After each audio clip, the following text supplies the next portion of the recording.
Dream Chaser Tenacity just took a step closer to its maiden flight on ULA Vulcan, but there is chance for Sierra Space to do the most interesting thing.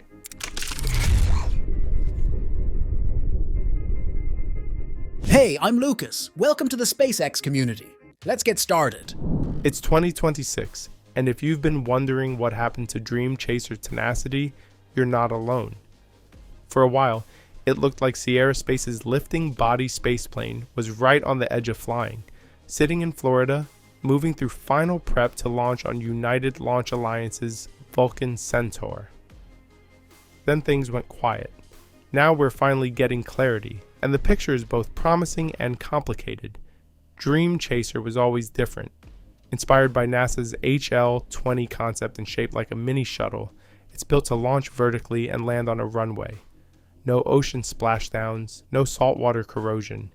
Just wheels down at Kennedy or Vandenberg, with delicate payloads ready to be offloaded within hours for ISS, cargo, biotech, and national security missions. That's a huge advantage.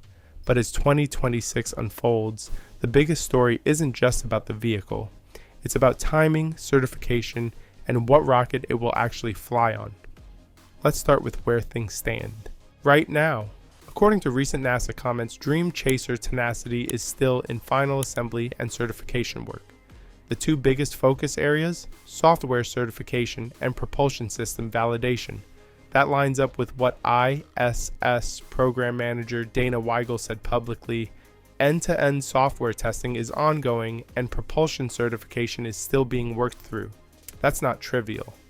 Dream Chaser's reaction control system includes 26 thrusters operating in multiple thrust modes, including a high-test peroxide monopropellant mode and a bipropellant configuration, using kerosene for higher impulse burns. It's a complex architecture designed for reusability and green ground handling, but complexity equals testing time.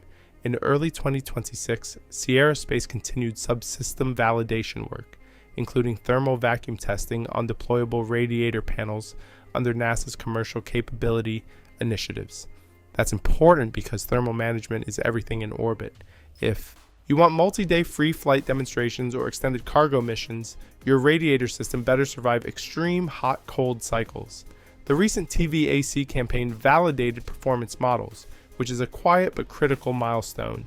At Kennedy Space Center, Tenacity has also gone through high-speed tow tests on the shuttle landing facility runway. These aren't flashy rocket engine firings, but they matter. The tests simulate landing dynamics, verify structural integrity, and validate autonomous guidance systems. Remember, Dream Chaser doesn't have a pilot. It comes home fully autonomous, lining itself up on a runway like a robotic glider from orbit. That demands serious flight software maturity. Here's where things shifted strategically. In late 2025, NASA and Sierra Space modified the CRS-2 contract. Instead of locking in a minimum number of ISS cargo missions right away, the focus moved toward a free flight demonstration mission targeted for late 2026. That's huge. Rather than immediately docking with the ISS, Dream Chaser will likely spend days in orbit testing systems independently before attempting any station interface. It's a lower risk way to prove the spacecraft without tying its maiden voyage to ISS scheduling pressures.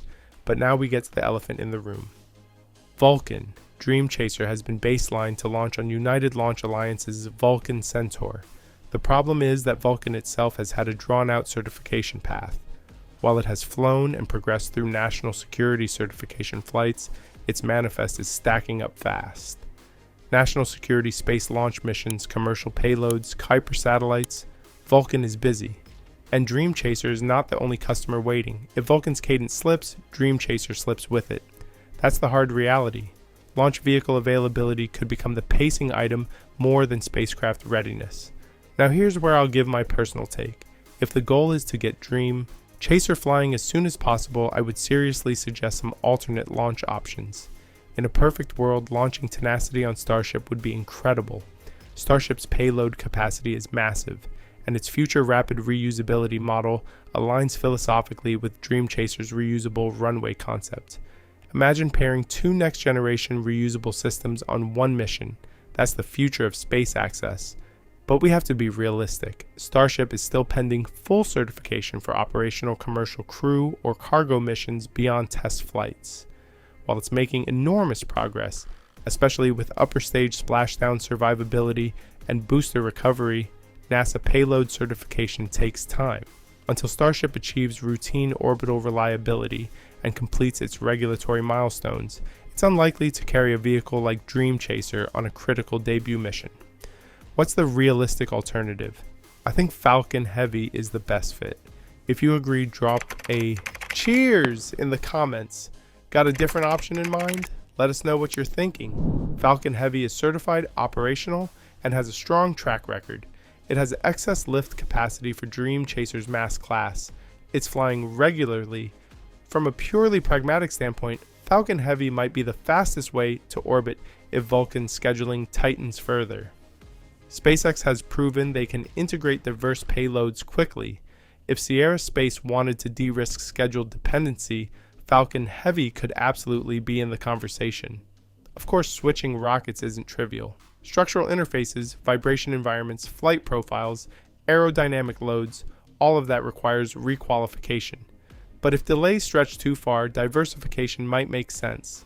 Meanwhile, Dream Chaser's propulsion certification continues to be one of the biggest internal hurdles. Unlike capsules that rely heavily on abort towers and parachutes, Dream Chaser's approach demands precision, orbital maneuvering, and controlled atmospheric entry. Its hybrid propulsion system must be extremely reliable, especially since the vehicle aims for rapid reuse and low refurbishment turnaround. Sierra Space has emphasized that astronauts and ground crews should be able to approach the vehicle without hazardous propellant suits post-landing. That's ambitious and admirable, but it means testing standards are high. There's also the broader market context. The ISS is set to retire in the early 2030s. Commercial space stations are coming online in phases. Dream Chaser needs to fly soon to establish itself as a proven logistics platform before that transition accelerates. The runway landing capability is especially attractive for biotech companies like Merck, which plan to fly microgravity crystal growth experiments, gentle 1.5 grams re-entries, protect sensitive biological payloads in ways capsules simply can't match. From a systems perspective, Dream Chaser is more analogous to a mini space shuttle than a capsule.